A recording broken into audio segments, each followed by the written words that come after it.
বিসমিল্লাহির রহমানির রহিম। আসসালামু আলাইকুম, welcome back to my channel. আজ অমৃত স্বাদের পুঁইশাকের চচ্চড়ি করব ইলিশ মাছের মাথা দিয়ে।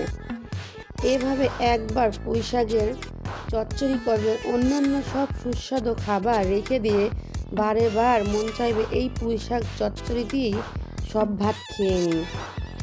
তো পুঁইশাক চচ্চড়ির জন্য আমি এখানে নিয়েছি এক আটি পুঁইশাক। পাতাগুলো দেখতে পাচ্ছি নষ্ট, পাতাগুলো একটাও নেবো না, আগার দিকে কয়েকটা পাতা নেবো।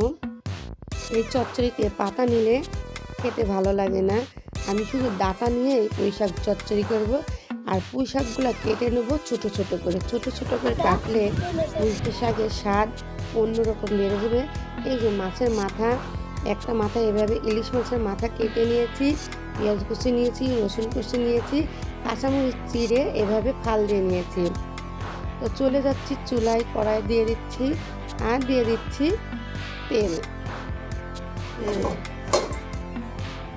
মিডিয়াম পরিমাণে তেল দিচ্ছি, দিয়ে দিচ্ছি পুঁইশাক কেটে ধুয়ে নিয়েছি। আর পুঁইশাকগুলো কিন্তু আমি ছোট ছোট করে এভাবে করে কেটে নিয়েছি। এই পুঁইশাক চচ্চড়ির জন্য রয়েছে টিপস অ্যান্ড ট্রিক্স, সঙ্গেই থাকুন। আরও সামনে টিপস দেবো যাতে পুঁইশাক চচ্চড়ি অনেক টেস্ট হয়। দিয়ে দিচ্ছি স্বাদ মতন লবণ, 1 চা চামচ জিরার গুঁড়া, 1/2 চা চামচ সরিষার গুঁড়া, হলুদ, আর এই যে কেটে রাখা মাছের মাথা, রসুন, পেঁয়াজ কুচি, কাঁচামরিচ চিড়ি এভাবে করে দিয়ে দিচ্ছি। দিয়ে খুব ভালো করে আলতো হাতে এভাবে করে মিশিয়ে দেবো। চাপ দিয়ে মাখানো যাবে না, চাপ দিয়ে মাখলে পুঁইশাকের যে একটা এক্সট্রা ঘ্রাণ আছে সেটা নষ্ট হয়ে যাবে। হালকা হাতে এভাবে করে খুব ভালো করে মশলার সঙ্গে মিশিয়ে নেব। আমার ভিডিও ভালো লাগলে আমার চ্যানেলটাকে অবশ্যই সাবস্ক্রাইব করবেন, লাইক, শেয়ার, কমেন্ট করবেন। পাশে থাকা আই বেল আইকনটি বাজিয়ে দেবেন যাতে করে আমার পরিবর্তে ভিডিওর নোটিফিকেশন সবার আগে আপনার কাছে পৌঁছায়। তো দেখতে পাচ্ছেন খুব ভালো করে মেখে নেওয়া হয়ে গেছে। আর দিয়ে দিচ্ছি পানি দিয়ে খুব ভালো করে মিশিয়ে নেব।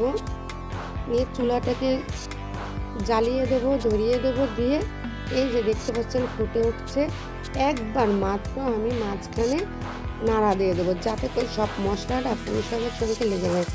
আরও একটু পানি আছে, আমি আরও পানি শুকিয়ে নেব আর কুচড়ি করে নেব। এতে করে পুঁইশাক যে ভাতের সঙ্গে যে মাখালে অনেক টেস্ট হবে। দেখতে পাচ্ছেন আমার প্রায় পানি শুকিয়ে আসছে, এই যে পুরো কড়ার সঙ্গে লেগে গেছে। এই পর্যায়ে আমি নামিয়ে নেব। দেখতে পাচ্ছেন কত দারুণ হয়েছে, ভাতের সঙ্গে খেতে অসম্ভব মজা।